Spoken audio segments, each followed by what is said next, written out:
Hey, Mia, I keep seeing will have been everywhere. And I understand it a little, but I still don't feel fully confident using it in daily conversations.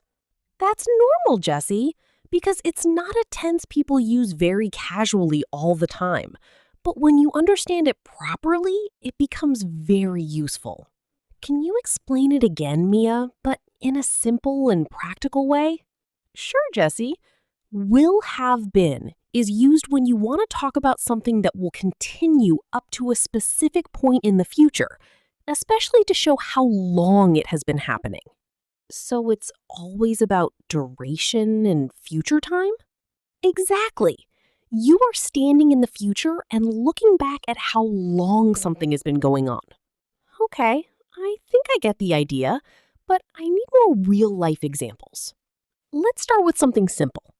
By tonight, I will have been working for 10 hours. So that means you started working earlier, and by tonight it will total 10 hours? Yes, that's correct. Okay, let me try.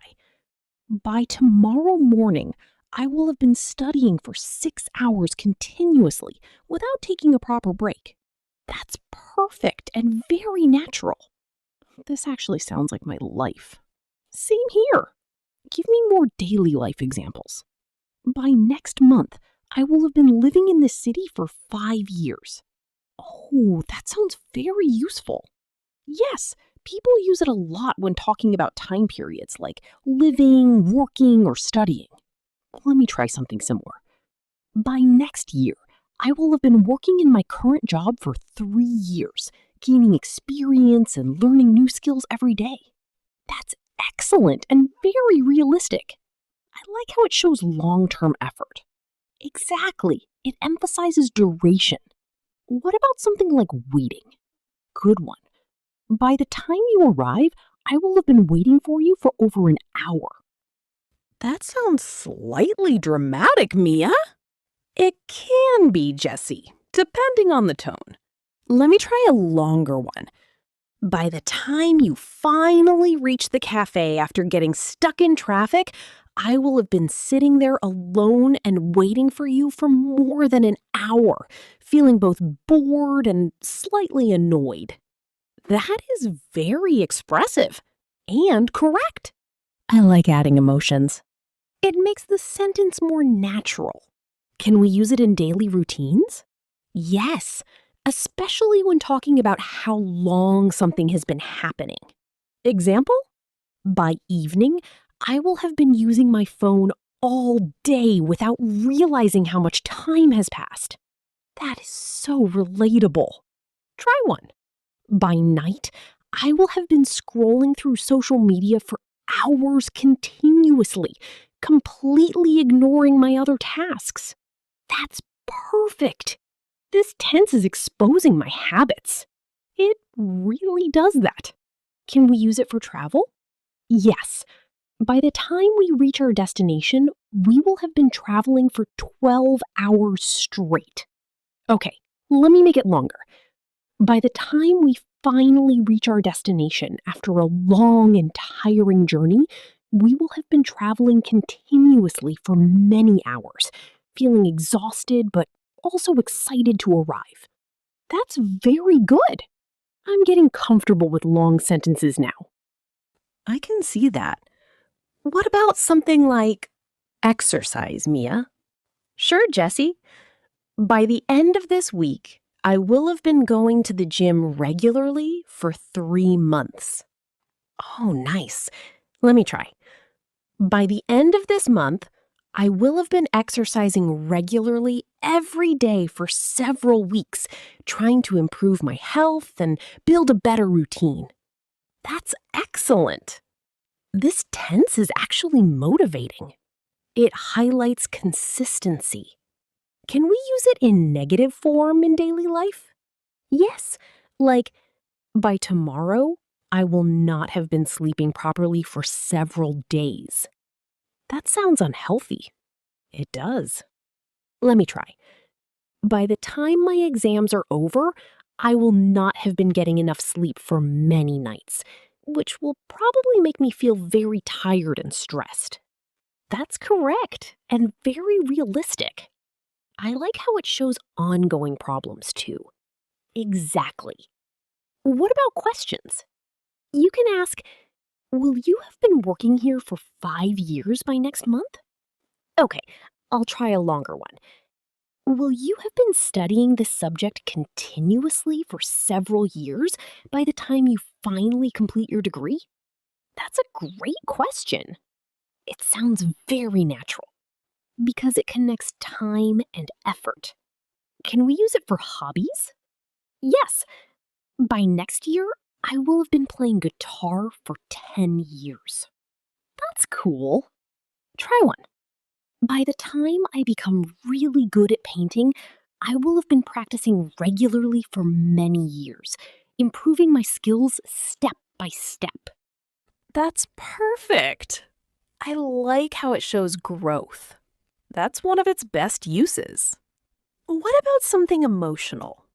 You can say, by the time we meet again, I will have been missing you for a long time. That's actually sweet. It can be. Let me try something similar. By the time we finally meet after such a long gap, I will have been thinking about all our conversations and missing those moments for a very long time. That's really nice. This tense feels deep sometimes. It adds emotional weight. Okay, I have one more. Go ahead. By the end of today, I will have been learning and practicing this tense for many hours, and I will finally feel more confident using it in real-life conversations.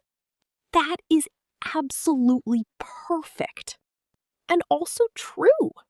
You've improved a lot. Thanks to all these examples. Practice makes it natural.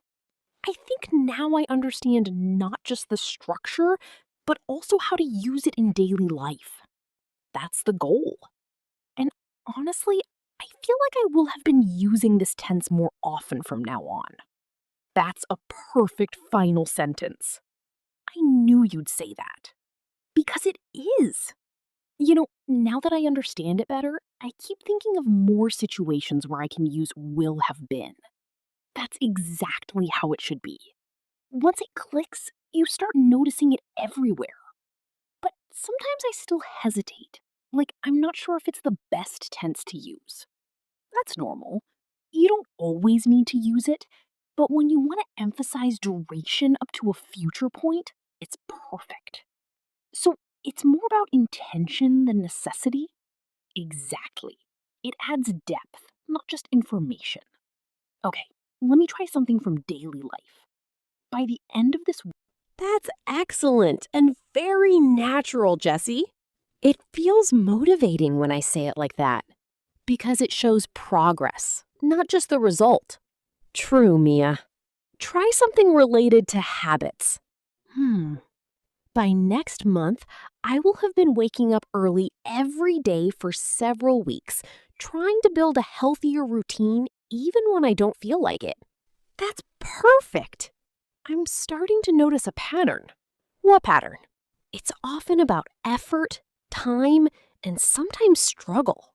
Exactly. It tells a story of duration. Can we use it for something like watching shows? Of course. By tonight, I will have been watching this series for hours without even realizing how quickly time passed. That's so real. Try making it longer. By the time I finish this entire season, I will have been watching episode after episode for many hours continuously, completely ignoring everything else I was supposed to do. That's perfect and very relatable. This tense is exposing all my bad habits. It really does. What about something like working on a project? That's a great example.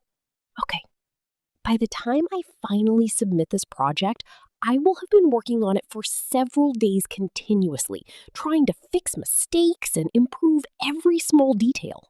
That's exactly how it's used in real life. It makes the effort feel more visible. Yes, it emphasizes the journey. Can we use it in situations where we complain?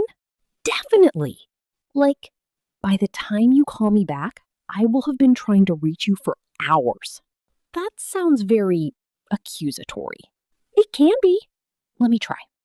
By the time you finally reply to my messages, I will have been waiting for your response for a very long time, wondering if you were ignoring me. That's very expressive. Slightly dramatic, too. A little. I like it. Of course you do. Another question. Go on. Can we mix this tense with future plans? Yes, especially when talking about how long something will have been happening before another future event. Okay, I'll try. By the time I start my new job, I will have been preparing for interviews and improving my skills for several months.